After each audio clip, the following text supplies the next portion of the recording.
Salam saudaraku yang kasih Tuhan, apa kabar? Luar biasa dalam Tuhan Yesus ya. Kali ini saya mengambil tema atau topik orang Kristen bisa disantet. Saudara, kalau kita mendengar kata-kata santet, kebanyakan orang akan bertanya. Kebanyakan orang akan kebingungan di kalangan orang percaya. Apakah orang Kristen bisa disantet? Topik ini saudara sangat penting karena mencakup keyakinan kita tentang kuasa Tuhan, perlindungan Tuhan dan kepercayaan akan kuasa kegelapan yang sering disalahartikan. 1 Yohanes 4 ayat 4 berkata seperti ini saudaraku. Kamu berasal dari Allah, anak-anakku, dan kamu telah mengalahkan nabi-nabi palsu itu. Sebab roh yang ada di dalam kamu lebih besar dari roh yang ada di dalam dunia. Ini, saudaraku, mengarahkan kita kepada perlindungan Tuhan atau perlindungan Allah. Jadi kita harus mengetahui definisi santet dan pandangan Alkitab tentang kuasa kegelapan. Apa itu santet? Saudaraku, santet adalah ilmu hitam. Ilmu hitam yang dipergunakan untuk menggunakan kekuatan gaib untuk mencelakai orang lain. Dalam beberapa budaya, santet dianggap sebagai bentuk serangan rohani. Namun Alkitab menegaskan bahwa kuasa gelap memang ada. Tetapi Tuhan jauh lebih berkuasa. Kolose 1 ayat 13 dan 14. Ia telah melepaskan kita dari kuasa kegelapan dan memindahkan kita ke dalam kerajaan anaknya yang kekasih. Di dalam Dia kita memiliki penebusan kita, yaitu pengampunan dosa.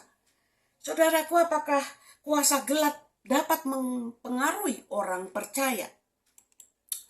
Saudara, di dalam Alkitab, Tuhan selalu melindungi umatnya dari kuasa setan, dari kuasa iblis. Ingat, kisah Ayub adalah salah satu contoh bagaimana Allah mengizinkan cobaan. Namun iblis hanya dapat bertindak sesuai izin Tuhan. Ayub 1 ayat 12. Maka firman Tuhan kepada iblis, nah, segala yang dipunyainya ada dalam kuasamu. Hanya janganlah engkau mengulurkan tanganmu terhadap dirinya.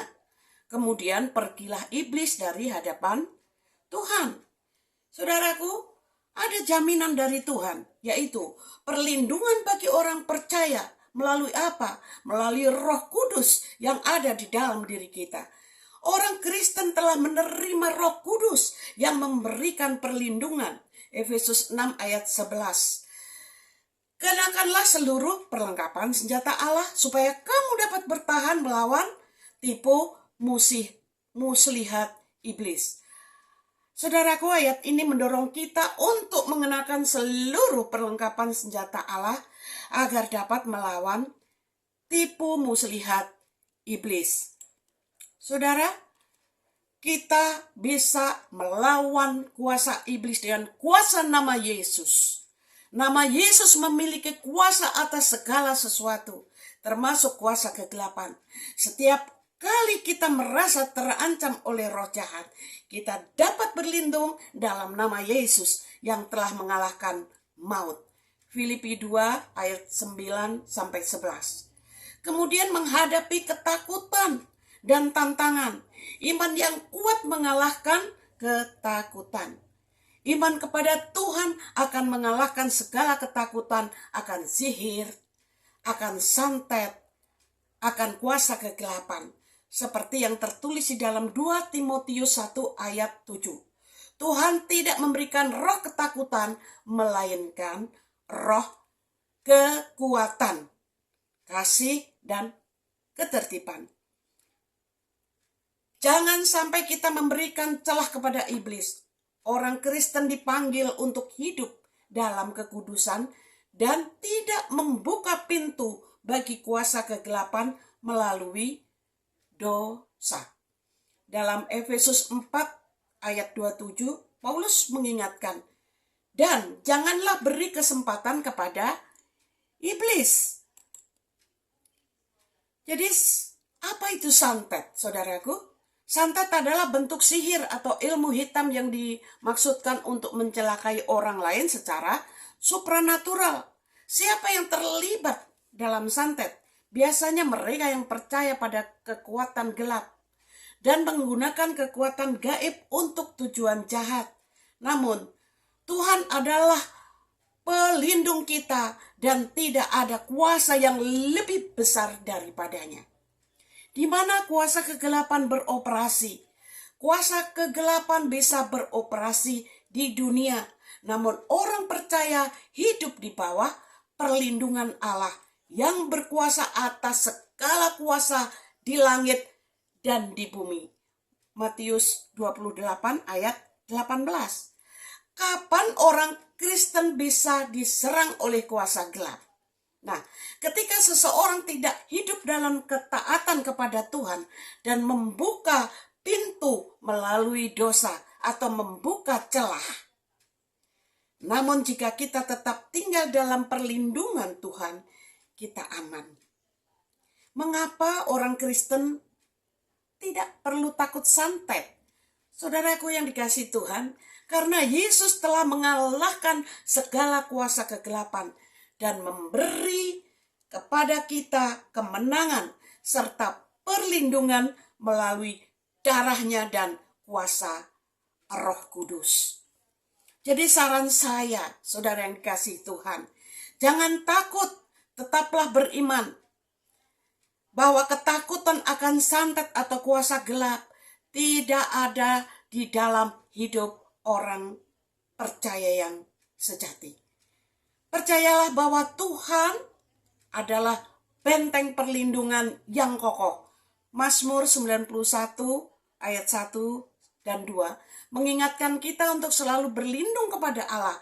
Perkuat hubungan dengan Tuhan. Saudara harus memperkuat hubungan pribadi dengan Tuhan melalui apa? Melalui doa, melalui membaca firman Tuhan dan hidup dalam ketaatan. Perlindungan Tuhan nyata bagi mereka yang dekat dengannya. Lawan dengan doa dan iman. Ketika merasa ada ancaman spiritual, saudara-saudara harus benar-benar melawan dengan doa yang penuh iman dalam nama Tuhan Yesus. Seperti yang diajarkan oleh Yakobus 4 ayat 7. Lawanlah iblis maka ia akan lari daripadamu. Oke? Jadi orang Kristen yang hidup di dalam Kristus tidak perlu takut akan santet. Kuasa Tuhan jauh lebih besar daripada kuasa gelap. Kita dipanggil untuk hidup dalam iman dan tidak memberi ruang bagi iblis, bagi ketakutan. Sebab Tuhan sendiri adalah pelindung kita.